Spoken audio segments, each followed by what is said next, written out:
अरमान एक होशियार लड़का था, पढ़ने में तेज था, सपने बड़े थे। लेकिन उसके घर में एक अजीब सी खामोशी रहती थी। उसके बाप रमेश एक मजदूर थे जो सुबह अंधेरे में निकल जाते और रात को थके चूर वापस आते। कभी बेटा कैसा है नहीं कहा, कभी शाबाश नहीं दी, कभी गले नहीं लगाया। अरमान के दिल में धीरे धीरे एक झर भरता गया कि शायद बाप को उससे कोई मतलब नहीं, शायद वो उसे प्यार ही नहीं करते। जब अरमान ने 12वीं पास की तो बाप ने बस इतना कहा, जाओ अच्छे से पढ़ो। कोई गले नहीं लगाया, कोई दुआ जोर से नहीं दी, कोई आंसू नहीं बहाया। अरमान ने बैग उठाया और बिना पीछे मुड़े चला गया। उसने सोचा, इन्हें कोई फर्क नहीं पड़ता।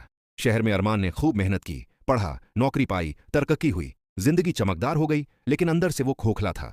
दोस्त थे, पैसे थे, शोहरत थी, लेकिन उस एक रिश्ते का बोझ हमेशा सीने पर रहता था। सालों तक घर कम गया, फोन पर बात मुख्तसर रही और बाप से वो दूरी कभी खत्म नहीं हुई। फिर एक दिन सुबह सुबह फोन आया। गांव वाले चाचा थे, आवाज कांप रही थी। उन्होंने कहा, बेटा जल्दी आ जाओ, तुम्हारे बाप को कल रात दिल का दौरा पड़ा था। अरमान के हाथ से फोन गिरते गिरते बचा। वो उसी वक्त निकला। पूरे रास्ते उसका दिल धड़कता रहा, आंखें भीगती रहीं और जहन में बस एक ही ख्याल था, काश एक बार और मिल जाता, काश एक बार बाप से कह पाता कि मैं आपसे प्यार करता हूं।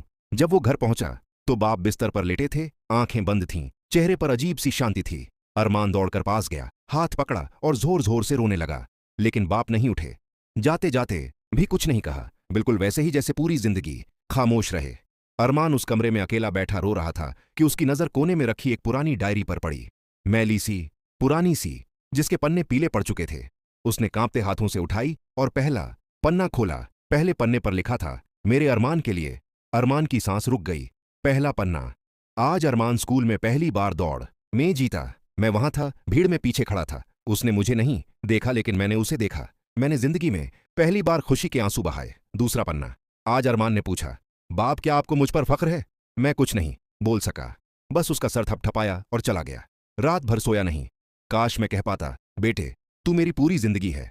तीसरा पन्ना, आज मेरा बेटा शहर चला गया। उसने पीछे मुड़कर नहीं देखा। मैं दरवाजे पर खड़ा तब तक देखता रहा जब तक वो नजरों से ओझल नहीं हो गया। आंखें भर आईं लेकिन रोया नहीं, मर्द जो ठहरा। काश वो जानता कि जब वो गया तो मेरे घर की रौनक भी उसके साथ चली गई।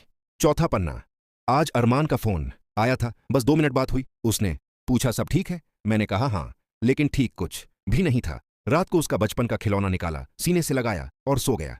यही मेरी जिंदगी है। आखिरी पन्ना, आज डॉक्टर ने कहा दिल कमजोर हो गया है, ज्यादा वक्त नहीं बचा। मैंने सोचा अरमान को बताऊं, फिर सोचा नहीं, वो परेशान होगा, उसकी नौकरी छूट जाएगी। बस एक ख्वाहिश है, एक बार उसे गले लगाऊं और कहूं, बेटे तू मेरी सबसे बड़ी दौलत है, तुझ पर मुझे दुनिया की सबसे ज्यादा खुशी है, मैं तुझसे बहुत प्यार करता हूं।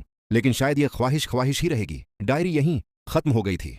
अरमान डायरी सीने से लगाकर इस तरह रो रहा था जैसे उसकी सांसें टूट रही हों।